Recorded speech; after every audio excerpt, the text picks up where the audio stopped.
many people with disabilities depend on supplemental security income for those payments just to survive. And some huge updates were just released. These updates, I think, will make life easier for a lot of people. When somebody is not able to work due to a disability, the government often supplements any income they're already receiving with SSI, and this helps them to stay afloat. Now, new laws were just released and are going to be released very soon about how SSI is calculated. And great news, those laws will actually benefit people who are receiving SSI. In this video, I'd like to take you through the details of these updates. We're going to do a little bit of math, but no worries, I'll make it painless. So let's get started. So what is SSI? Well, it stands for Supplemental Security Income, and it's an income stream for a disabled person. In 2024, you can receive up to about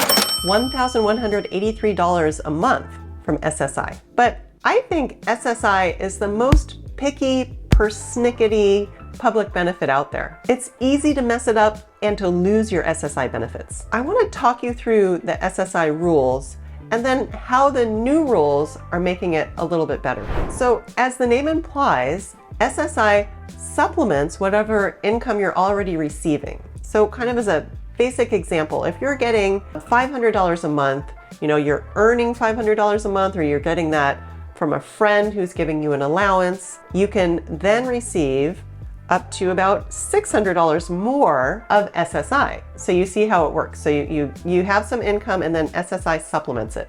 If you don't have any income, then you can get the full SSI payment. So one of the main restrictions of SSI is that in order to qualify, you can only have $2,000 of countable assets. And if you're a married couple, only $3,000. That's nothing. Basically, they're requiring you to be poor. Now, there are some assets that you can own, and it still doesn't count towards that $2,000 or $3,000 limit. That could be, you could own a house, you could own a car, you could have a burial plot, but most things, most cash in the bank, that counts. But any money in a properly drafted special needs trust is not a countable asset. That's why we set up a special needs trust to receive an inheritance for somebody who's receiving SSI. Now, SSI was originally created to pay for your food and clothing and housing. Well, the clothing requirement was taken out in 2005. So now SSI is really considered to just pay for your food and housing. And if somebody else pays for your food and or housing, then your SSI check is reduced by about 1/3 of what they pay federally for SSI, which is less than what they pay in California. So it's reduced by about $334 a month. Now, SSI includes the following 10 items: food, mortgage payments, real property taxes, rent, heating fuel, gas, electricity, water, sewer, and garbage. So those are the 10 things that if somebody else is paying for those 10 items, then your SSI check could be reduced by about $334 a month. But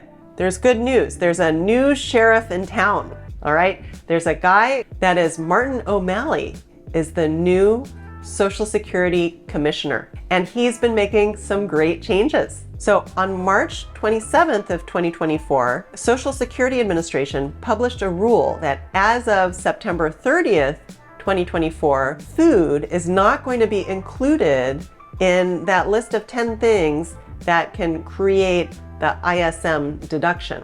Isn't that great? So somebody else, starting in September, somebody else can pay for your food, and that's not considered a third-party payment that can reduce your SSI. It's wonderful news. Okay, so here's another great update. So in order to not have the ISM deduction, a lot of SSI beneficiaries are paying their own rent, and they have to calculate the fair market value of their room and then pay that amount. And sometimes they're paying their entire SSI check, $1,100 to the landlord, all right? Because that's about how much the going rate is where they live. Let's say the Bay Area, it's super expensive to even rent a room here. But here's the good news, okay? Now, no matter where you live in the US, whether it's California or another state, This is federally based, this rule, okay? They're going to say that the rent you need to pay in order to not get an ISM deduction is $334 a month. That's right, $334, not $1,100. You don't have to go and do calculations and prove that this is the going rate. Nope, one flat number for everybody. $334 a month. That's what they presume it costs to live in somebody else's house, regardless of where you live. And as long as you're paying rent of $334 a month, you get to keep your full SSI check. Now, that's presuming nobody else is paying for your utilities or other things on that list of 10, well, now 9 items. So another great thing that's happening is, well, let me tell you what happened before, okay? If the Social Security Administration decided that somebody receiving SSI has an overpayment, like for example, SSA paid them too much, they've determined that even if they're wrong, they will withhold 100% of the SSI income stream, which is punishing and horrible. Some people are living on that $1,100 a month. And if you take that away, how are they going to feed themselves? What are they going to do? And this is even in the situation where Social Security Administration makes a mistake.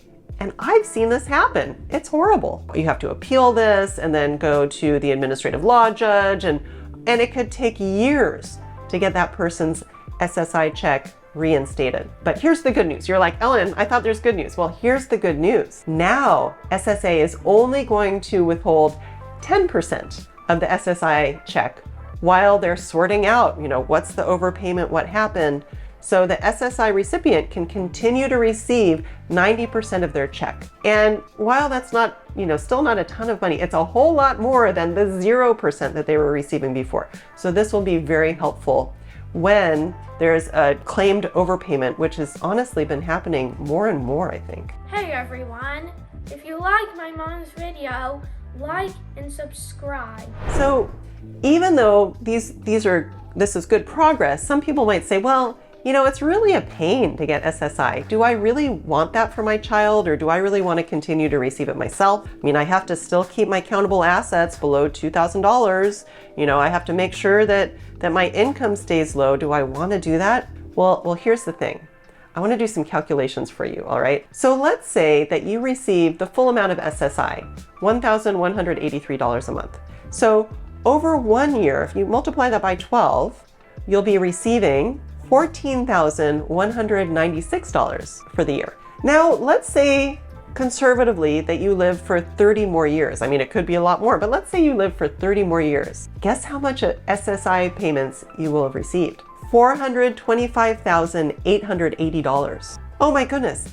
And that doesn't even take into consideration that SSI goes up a little bit each year. It's indexed for inflation. So it could be even more than that. Now, do you really want to get rid of over $400,000 of payments over that course of time? Probably not. Now, you may want, you can weigh the pros and the cons of keeping your SSI, but I think it's really powerful. And also, if you're receiving SSI, you're categorically eligible for Medi-Cal. So that's one way that you can qualify for Medi-Cal, which is super helpful to a lot of people. So this isn't chump change that we're dealing with. You might think, $1,000 a month, what does that do? But over the course of time, it can really build up. So hopefully this update has been helpful for you as you're navigating your SSI benefits. For a broader overview on SSI, I've made a video called Supplemental Security Income 101. All right, so that's kind of basic rules about SSI, and that'll answer more questions that you might have. So I encourage you to go watch that. Hello everyone. If you liked my mom's video, don't forget to like and subscribe. See you all next time.